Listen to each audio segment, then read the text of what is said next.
Okay, so you've learned to balance your handstand. Congratulations, that's fantastic. Definitely a means for celebration, but you want to be able to hold it longer.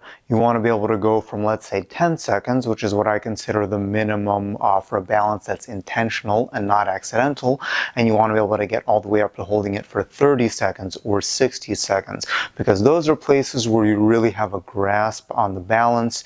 Your technique needs to be a lot better, and then you're at this place where you can start compiling more complexity and more advanced skills onto that handstand foundation that you've built. So how do you get from a balance of 10 seconds to 30 seconds or 60 seconds or longer? Here are a few techniques and concepts that you can utilize to help get you there. So first concept, really important, is alignment, getting your handstand vertical. You want this idea of a vertical line of force. Now that doesn't necessarily mean that you have to have this textbook straight handstand. You want to have a line that's comfortable, but what you really want to have is a vertical line going through your arms and through your shoulders. So shoulders directly on top of the hands. And then everything else you can figure out as you go.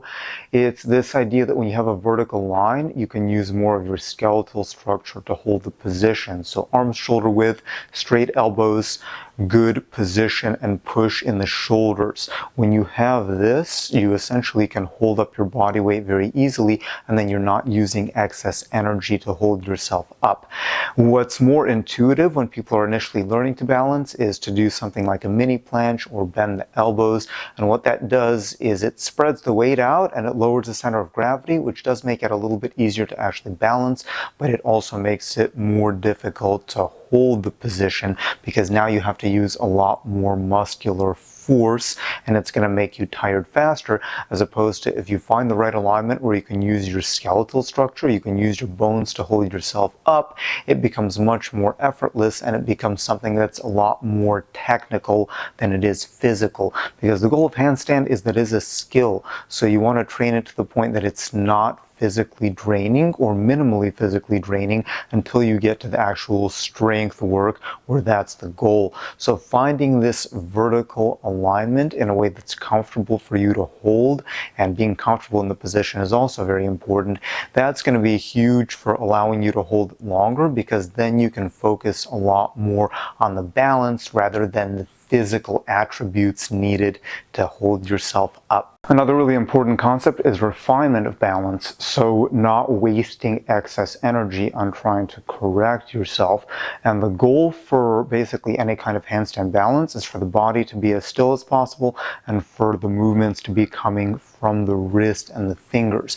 So the corrective movements that you should be making should be as small as possible, and they should come mainly from the wrists and the fingers. If your balance isn't as precise, sometimes people use the elbows, people use the shoulders, people use the hips to try to balance, and you get this wobbly balance. And there's nothing wrong with that. It's all part of the process as you're learning to balance. But every time you make one of these corrections that changes your alignment, that changes your shape, you have to bring it back. There's the chance of losing it if you can't bring it back, and it takes a lot of energy. So you have to be very precise with making small, consistent corrections to the point that your body is not moving and the movements are as tiny as possible. The goal, one of the end goals I think for handstand balance, is to create this illusion of a still balance where you look at it from the outside. The balance corrections that you're making should be almost imperceptible. It takes a lot of practice to get there, but also you'll find that when you have that understanding, the balance takes a lot less energy because you're not making these big movements to try to catch yourself. You're keeping the movements small, keeping them controlled, keeping them consistent, and that allows you to save energy and ultimately hold it longer. Accuracy of your kick up is another really important concept. So it's not just the handstand itself, it's how you get into it. And if your kick up isn't accurate, you might be wasting energy, both physical and mental. Maybe you're using a kick up, maybe a tuck up, maybe a straddle up. You want it to be efficient and precise to the point that it gets you to the handstand without any excess energy needed, without any extra corrections. If it takes you multiple tries to get into a balanced handstand, you need more work, because you're essentially frustrating yourself and you're using all of this mental energy just to try to get up. How much of that energy is left for balancing, not as much as if you would have just gotten up in the first place. Same thing if you're not as accurate and you have to bend your arms, you have to make some kind of compensation and correct your balance and position later.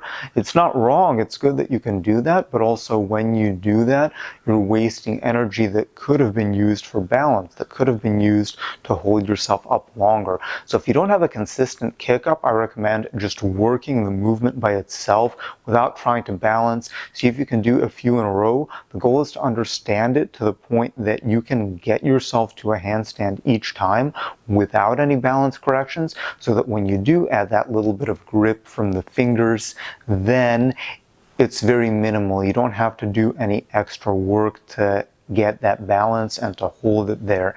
I think that's a very underrated thing to work on, is get your kick-ups, get your handstand entries precise and consistent.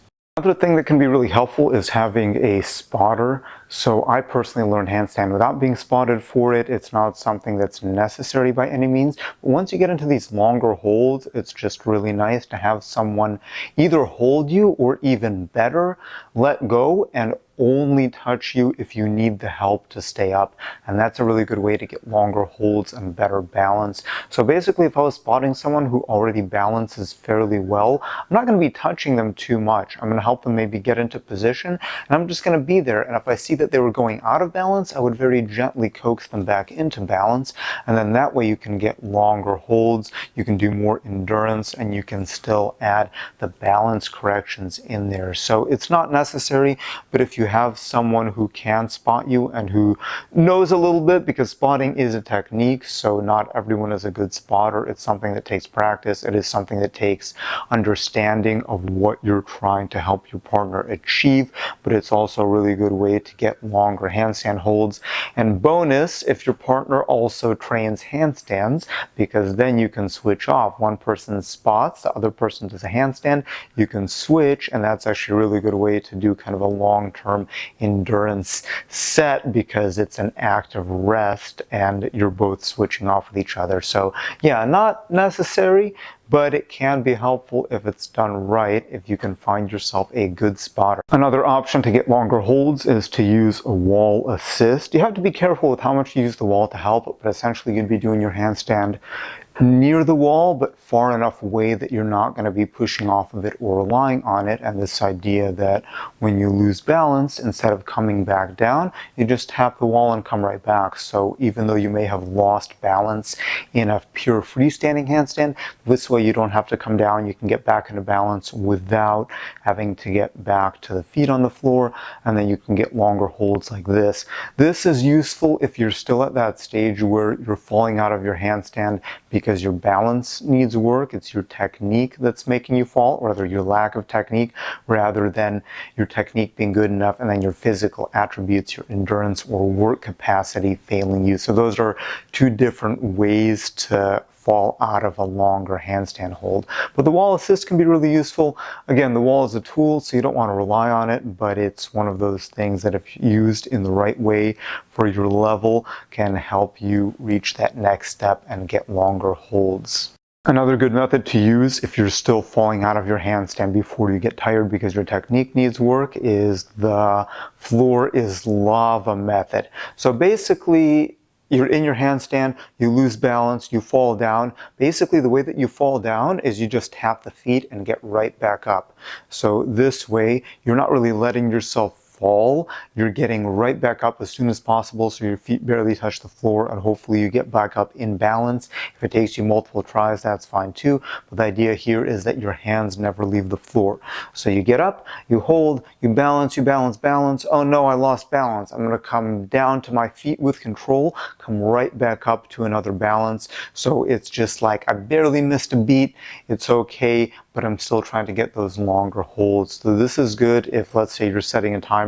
Let's say you have a 1-minute timer, and the idea is for that 1 minute, the floor is hot lava.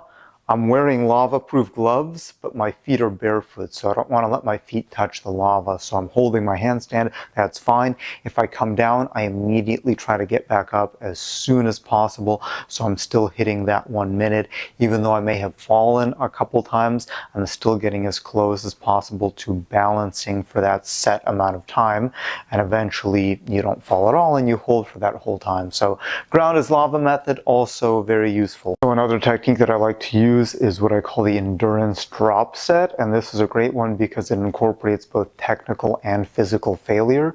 So it's good to differentiate between the two failures. Technical failure is when you lost balance but you still had the capacity to balance, you just weren't quick enough on the technique. Physical failure is when you're too tired to continue, like maybe your shoulders give out, maybe you got this forearm pump and you can no longer move your hands properly to balance. That's a physical failure. So we can incorporate several versions of this with the endurance drop set. Basically the way I do it is like this, is I balance next to the wall, not touching the wall, and I try to hit my limit. Like, what's the maximum that I can balance freestanding next to the wall? When I reach that limit, usually when I got this big forearm pump and I can no longer grip the floor very well, then without coming down, I go straight to feet on the wall. My preference is chest to wall, and then I just keep holding it until I can no longer hold myself up. So this is just a maximal endurance set, but it's a drop set because we're incorporating technical balance first and then the physical attributes of holding yourself up just with the wall assist. It's pretty brutal, not something you need to do every practice, but if you incorporate it, it will help a lot with longer holds, work capacity, blood flow to the upper body, things like that. So it's definitely a technique that it's worth trying. And then finally is the pure endurance hold. It's a test of physical and mental fortitude. Basically just get against the wall and hold the handstand until either you fail or until you just don't want to stay up anymore because you're bored. My preference to do this is not on two hands, but actually switching hands. So going from one hand to the other, and if you can keep a steady rhythm, I find that's really helpful. One way that you can do it is play a song and then maybe 1 or 2 8 counts, you switch hands and then you just maintain that rhythm. But basically this is a really good way to just hold the handstand as long as you can. It helps you develop strength, endurance, capacity, really good just for blood flow to the upper body. Really great actually method to use even if you're not a hand balancer. I think there's a lot of benefits to doing this. So just get against the wall, get on one hand, switch hands, keep going for as long as you can, set a timer and see how long you can do. That's the pure endurance hold. It's brutal. Don't do this every day. Maybe once a week is good, but for sure give it a try. Yeah, so just a few techniques to help you get longer handstand holds. I hope it was helpful. I hope you have some ideas of things to try out and incorporate in your practice. If it was helpful, feel free to give me a like, share, subscribe.